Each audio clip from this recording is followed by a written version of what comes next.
Exatamente, a gente vai falar com o primeiro médico em Paranaíba que testou positivo para a Covid-19.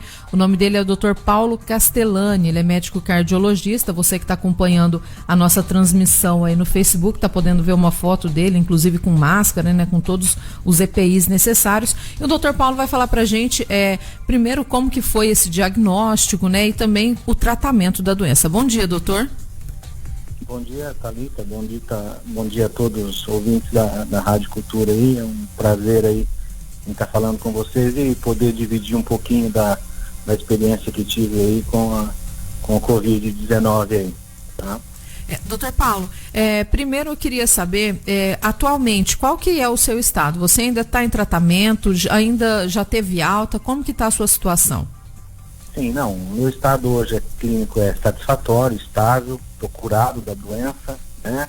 Estou praticamente no 14º dia da doença, passei por todo o período de tratamento da fase aguda e já venci a doença. Hoje eu estou num processo de cura já, saindo do isolamento, né? Já tive até a alta do isolamento, tanto pela minha supervisão médica particular quanto pela própria vigilância sanitária local.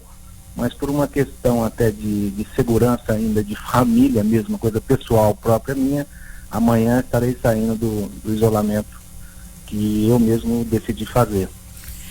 Com relação à forma de contágio, o senhor sabe como que foi contaminado? Como que foi aí essa contaminação? Thalita, essa coisa é difícil você imaginar, né? Porque a gente fala de uma doença invisível, né? Onde você não tem certeza de nada, então você não sabe quem que está com um sintoma, quem que não está com sintoma, se foi num simples ato de você ir no mercado, se foi dentro de um hospital, se foi dentro de um consultório. Então é difícil você saber quem que te transmitiu isso, quem que te deu o tiro, né? A grande dificuldade dessa doença, na verdade, né, é saber da onde que partiu tudo isso. Fica difícil de você identificar, né? Esse medo aí, acho que tem que ser constante de todos. A gente não sabe e não consegue identificar, né? Não tem como. Dentro do meu consultório, né, todas as medidas solicitadas pela vigilância, nós fomos, foi empregada dentro da clínica, todas as medidas que eu podia fazer, trabalhei dentro de todas as normas, né? E então assim, fica difícil de falar. Doença invisível. E como que foi aí o primeiro sintoma? Como que foi a suspeita? A suspeita foi como um sintoma gripal leve, né? De imediato eu comecei logo de início ter um pouco de coriza, né? Tosse, aquela dor no corpo um pouco estranha e febrícula, né? Uma sensação de corpo pesado. Mesmo eu não tendo o diagnóstico, né, somente a desconfiança, eu já me isolei, né, mesmo sem ter feito exames, eu já preferi ficar isolado na minha casa, dos meus familiares, né, fechei meu consultório, mesmo eu não tendo o diagnóstico, meu diagnóstico só foi feito depois de 6 dias, que aí foi onde eu comecei a realizar os exames que são necessários, porque essa doença ela tem toda uma indicação da realização dos protocolos de exame, né? Mas eu preferi que me isolasse, né? Por uma proteção familiar e por uma proteção coletiva também do município, já que eu sou uma pessoa que estou exposta à população pela minha profissão. Doutor, e como que foi a evolução do seu caso? Os sintomas foram sintomas leves? Teve aí um agravamento? Precisou de internação? Não, a ponto de internação não houve necessidade, né? Porque eu tive toda uma supervisão médica contínua, mesmo à distância, dentro da minha residência. Precisei do hospital, obviamente, por conta dos exames complementares, precisei de exames de laboratório, fazendo todo o segmento, mas dentro da minha própria residência, né? E tomando todos os cuidados e todas as medidas, mas ainda em ambiente domiciliar mesmo, né? Não precisei de hospital. Tive comprometimento, sim, né? Não foi uma evolução tão leve como se diz aí, às vezes as pessoas têm até uma certa dificuldade em entender a doença, né? Pela própria falta de conhecimento, né? Então eu tive comprometimento pulmonar pelo exame, né?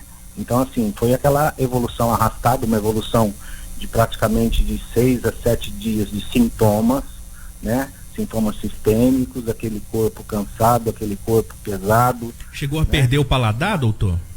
Não afetou. Interessante. Olfato e paladar, eu não tive alteração.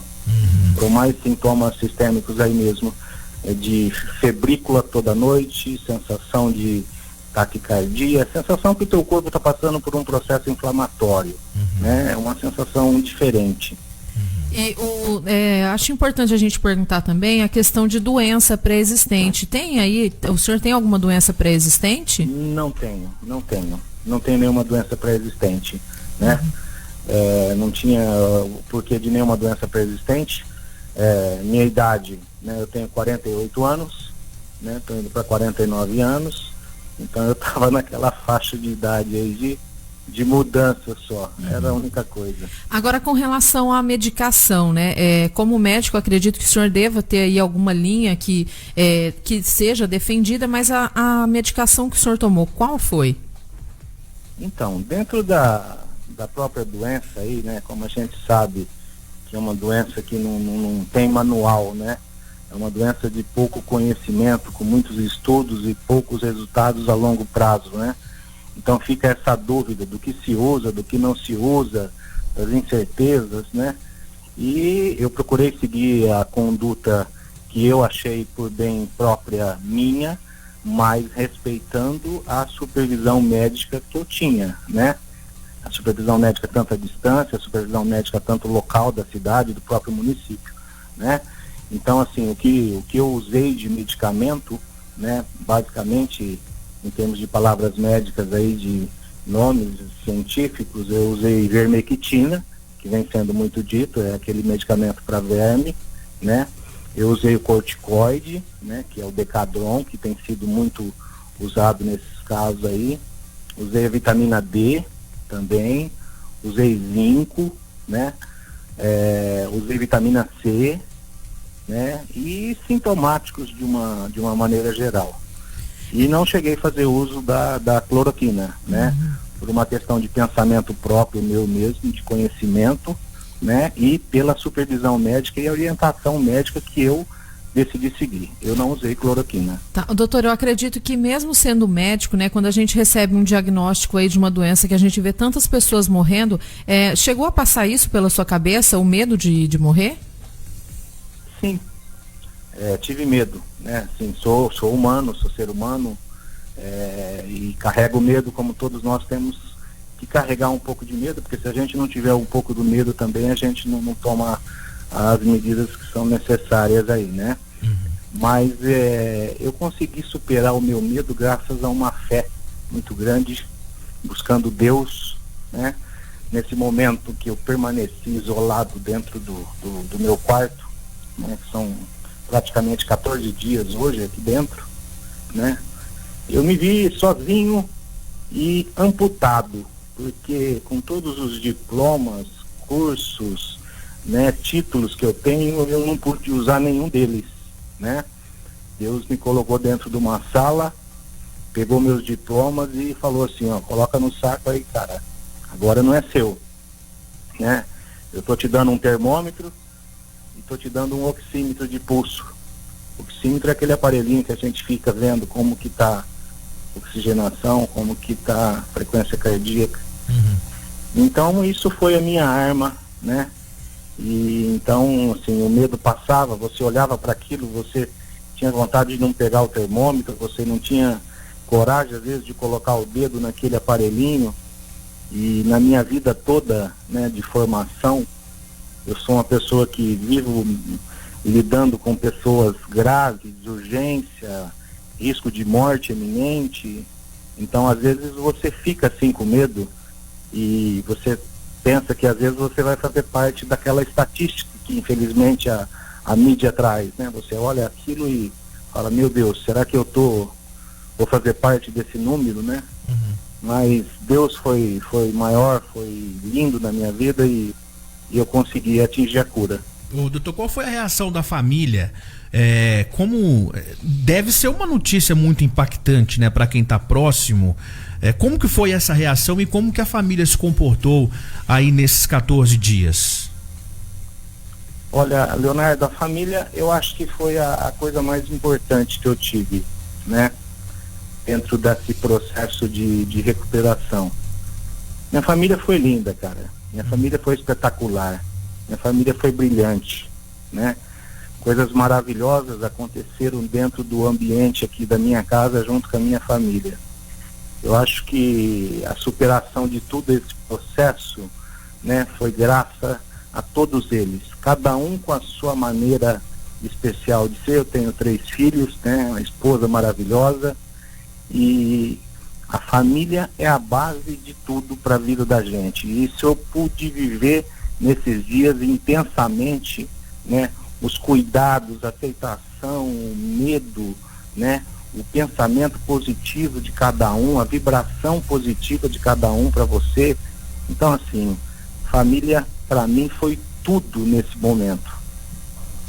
Doutor, e qual que seria aí, né, a sua visão a partir de agora, né, como paciente curado da Covid-19, né? Até mesmo qual que seria a sua mensagem para as pessoas, né, que porventura venham a passar por isso ou que tenham passado pela mesma doença?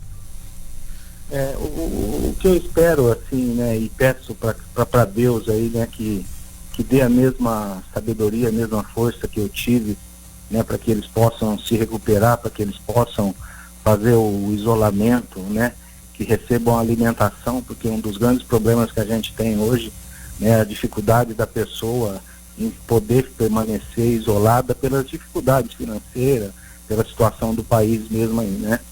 Então, o que eu espero e o que eu peço, né, para a população aqui de Paranaíba, na verdade, é assim, né, tenha um pouquinho mais de paciência com essas aglomerações, né? Vamos retardar um pouquinho dessas festas, dessas comemorações, vamos guardar um pouquinho mais o tempo, né? O tempo não nos pertence, na verdade, né? Vamos esperar um pouquinho mais, vamos acreditar que essa doença realmente, ela existiu, ela existe, ela está existindo, e ela veio para nos mostrar algum significado. Eu acho que a interpretação da doença vai depender de cada um de nós, né? Mas o momento que eu acho, assim, é respeitar o que a ciência nos mostra, né? O emprego que a Vigilância Sanitária de Paranaíba tem feito em tentar demonstrar, impedir, né? Vamos ter um pouco mais de paciência, você entendeu? Porque é uma situação que pode fazer mudar a tua vida da água para o vinho. Então é isso que eu peço, assim, encarecidamente a toda a população de Paranaíba aí, né? Acredite que Deus é maior, segura um pouquinho mais, né? Vamos começar a pensar numa festa mais tardia, né? Eu tive uma vitória, eu venci a minha batalha aqui, mas a guerra nossa ainda ela não terminou. Nossa guerra ainda tem chão ainda pela frente aí. Doutor, muito obrigado. Diga, Thalita. Acho que só é importante ressaltar que o doutor com certeza vai retomar os atendimentos, né, e que os pacientes estão seguros, né, mesmo aqueles que serão atendidos pelo doutor Paulo, estão seguros, né, para essa consulta médica, né, doutor? Sim, né? Quanto a esse ponto aí dos meus atendimentos, né, amanhã eu estou deixando o meu retorno, meu isolamento aqui domiciliar, né? Amanhã vai ser feito um processo todo de sanificação na minha clínica, né? Já foi contratada uma empresa responsável para vir fazer todo um processo de sanificação, né? Todos os meus funcionários da clínica já foram testados, né? E também, assim, até por uma benção, já tem 2 imunizadas, né? E seguindo ainda, de qualquer maneira, os protocolos da vigilância municipal, né? Até para quem for procurar a clínica agora é até mais seguro do que antes, né? Pode procurar tranquilo, né, doutor? Não, agora já passou tudo, né? Agora eu também já não contamino mais, eu já estou curado, né? E não vejo a hora de voltar para poder continuar a minha missão aqui nessa terra. Bom, doutora, a gente agradece a sua participação, a sua disponibilidade, né? Uma entrevista realmente muito emocionante. Acredito que quem é paciente do Dr. Paulo que ouviu essa entrevista se emocionou bastante. A gente agradece muito a sua participação aqui no Jornal do Povo. Eu agradeço a oportunidade que vocês estão dando para que eu possa transmitir um pouco da minha vivência e espero que tenha contribuído com todas as pessoas, que eles raciocinem um pouquinho e pense mais um pouco no coletivo aí.